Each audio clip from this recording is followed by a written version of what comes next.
Bien-aimés dans le Seigneur, Shalom. Rhapsodie des réalités du mercredi 12 août 2026. Notre homme de Dieu, Pasteur Christ, partage avec nous sur le thème « Si vous avez Jésus, vous avez la vie. » Alléluia. Le verset d'ouverture, 1 Jean 5, verset 11. Et voici le témoignage. Dieu nous a donné la vie éternelle. Et cette vie est en son Fils, gloire à Dieu. Le christianisme est la révélation d'une réalité présente. Christ en vous, sa vie, sa gloire, sa justice, sa sagesse, sa souveraineté et sa grâce dévoilée en vous et par vous. C'est une réalité. Le christianisme n'est pas une religion. C'est la vie et la nature même de Dieu qui vous sont communiquées en Christ et vécues par la puissance du Saint-Esprit. Alléluia. Cette vie n'est pas quelque chose que vous recevrez au ciel. L'apôtre Jean l'affirme comme une vérité présente dans notre verset d'ouverture. Dieu nous a donné la vie éternelle. Et cette vie est en son Fils. Puis, au verset 12, il poursuit. Celui qui a le Fils a la vie. Celui qui n'a pas le Fils n'a pas la vie. C'est une vérité absolue, gloire à Dieu. On ne peut obtenir la vie éternelle autrement.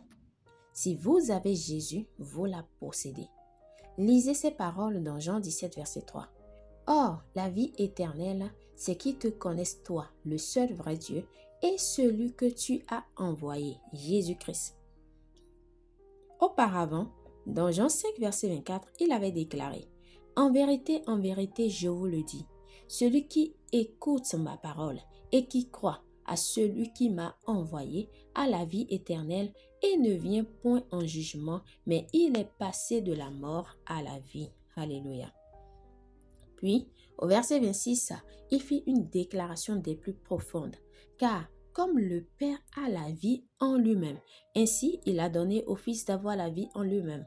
Cela nous aide à comprendre pourquoi Jésus est lui-même la vie éternelle et le seul qui puisse la donner. Nous sommes en celui qui est vrai, en son Fils Jésus-Christ. C'est lui le Dieu véritable et la vie éternelle. 1 Jean 5, verset 20.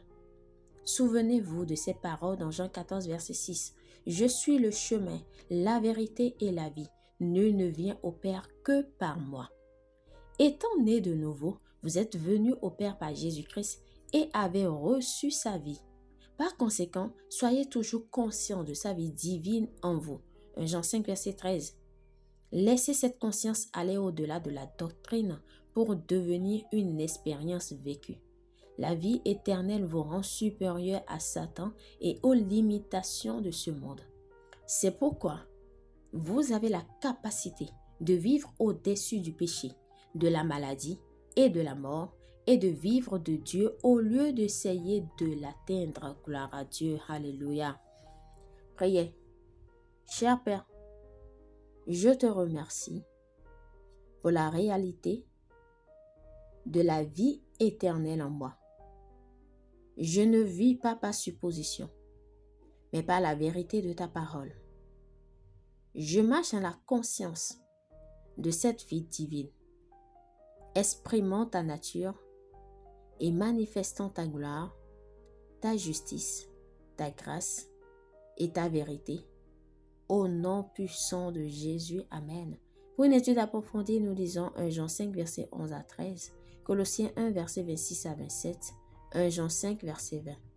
Nous aimerions maintenant vous donner l'opportunité de recevoir Jésus-Christ, la vie éternelle en vous. Nul ne peut aller vers le Père sans passer par lui.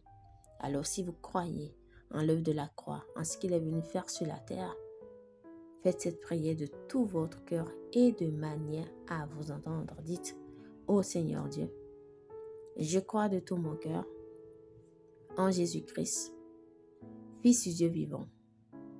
Je crois qu'il est mort pour moi et que Dieu l'a ressuscité des morts. Je crois qu'il est vivant aujourd'hui. Je confesse de ma bouche que Jésus-Christ est le Seigneur de ma vie à partir d'aujourd'hui. Par lui et en son nom, j'ai la vie éternelle. Je suis né de nouveau. Merci Seigneur d'avoir sauvé mon âme. Je suis désormais un enfant de Dieu. Alléluia. Félicitations si vous avez fait cette prière, vous êtes désormais un enfant de Dieu.